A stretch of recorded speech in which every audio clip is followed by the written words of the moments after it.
15 de noviembre, San Alberto Magno. San Alberto fue el maestro de Santo Tomás de Aquino, el más importante de los teólogos de todos los tiempos, pero Alberto es un hombre grande por sí mismo. De origen suabo, pertenecía a la familia Volstad, nació en el castillo de la Wingen, a orillas del Danubio, en 1206. Lo único que sabemos sobre su juventud, es que estudió desde los 16 años en la Universidad de Padua donde vivía su tío. Allí encontró en 1222, al beato Jordán de Sajonia, segundo maestro general de la Orden de Santo Domingo, quien lo dirigió en la vida religiosa y escribió desde Padua a la beata Diana de Andelo, que estaba en Bolonia, anunciándole que había admitido en la orden a 10 postulantes, y 2 de ellos son hijos de condes alemanes. Uno era Alberto.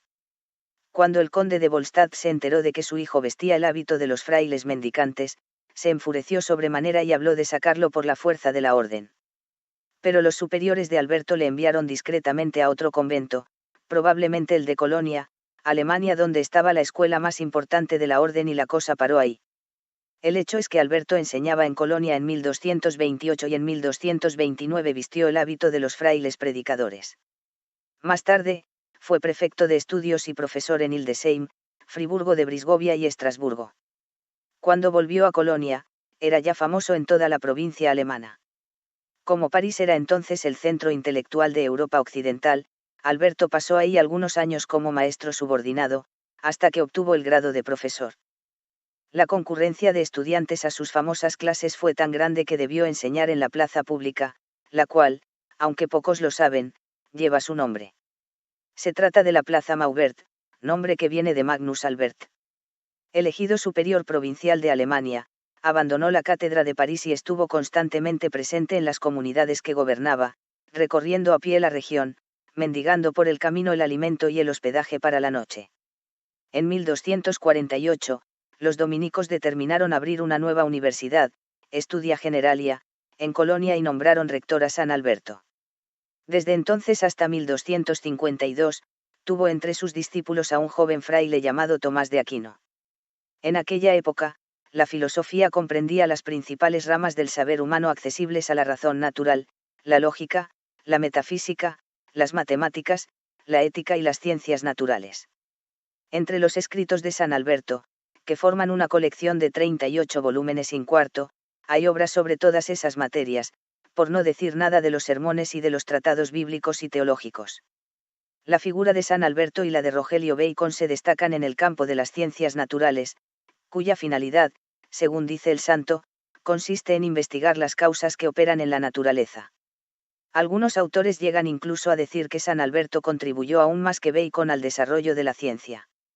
En efecto, fue una autoridad en física, geografía, astronomía, mineralogía, alquimia, es decir, química, y biología, por lo cual nada tiene de sorprendente que la leyenda le haya atribuido poderes mágicos.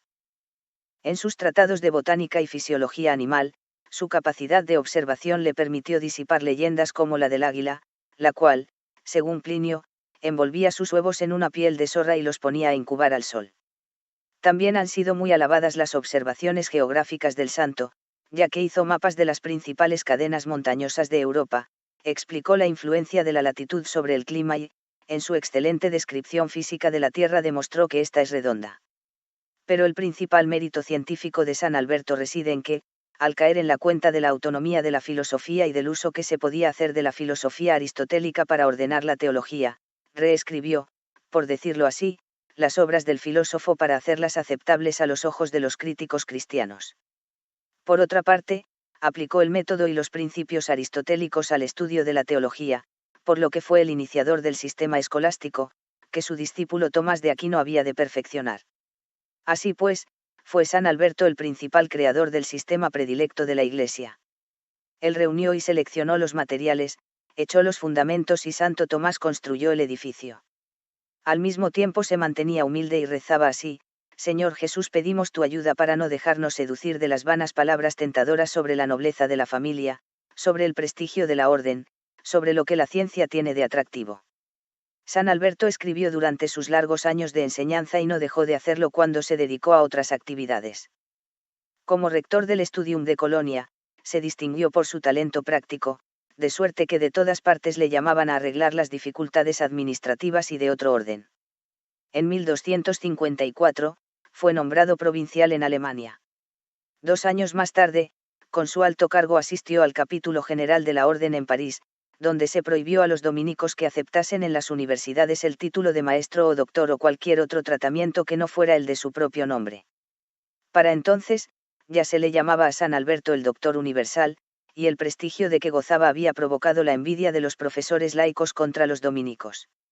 En vista de esa dificultad, que había costado a Santo Tomás y a San Buenaventura un retraso en la obtención del doctorado, San Alberto fue a Italia a defender a las órdenes mendicantes contra los ataques de que eran objeto en París y otras ciudades.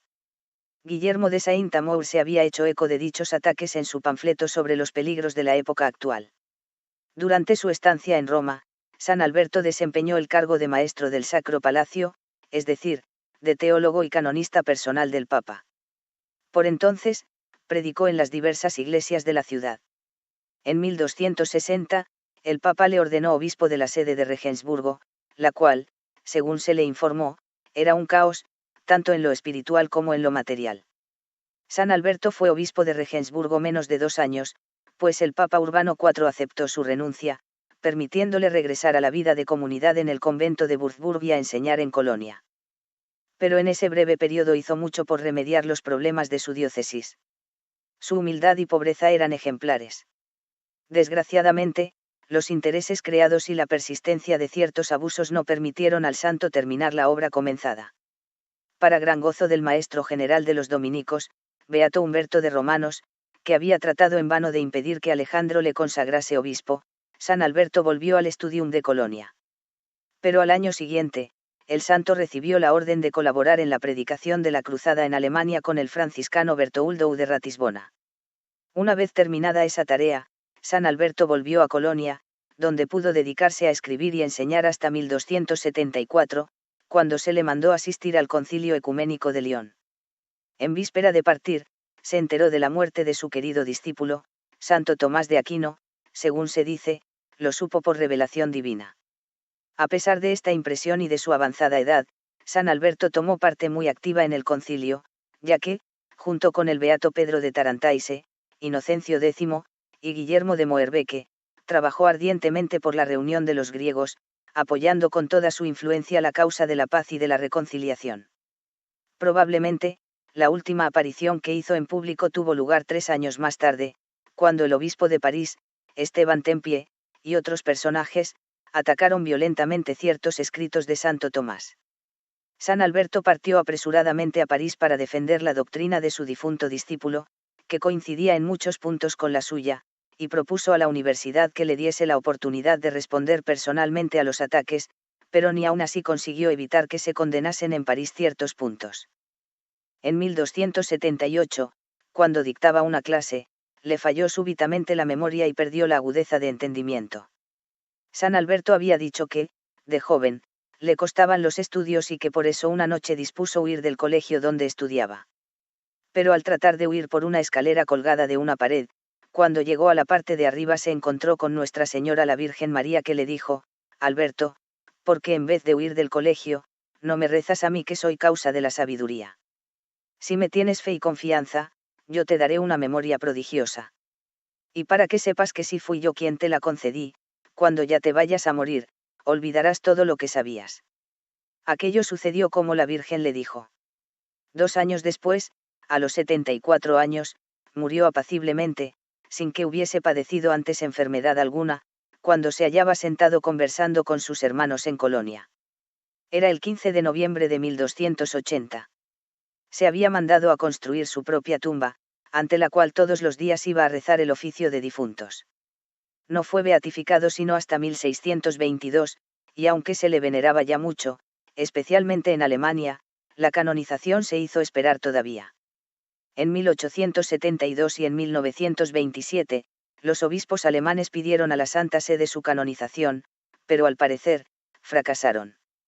Finalmente, el 16 de diciembre de 1931, Pío XI, en una carta decretal, proclamó a Alberto Magno doctor de la Iglesia, lo que equivalía a la canonización e imponía a toda la Iglesia de Occidente la obligación de celebrar su fiesta. San Alberto, según dijo el sumo pontífice, poseyó en el más alto grado el don raro y divino del espíritu científico. Es exactamente el tipo de santo que puede inspirar a nuestra época, que busca con tantas ansias la paz y tiene tanta esperanza en sus descubrimientos científicos. San Alberto es el patrono de los estudiantes de ciencias naturales.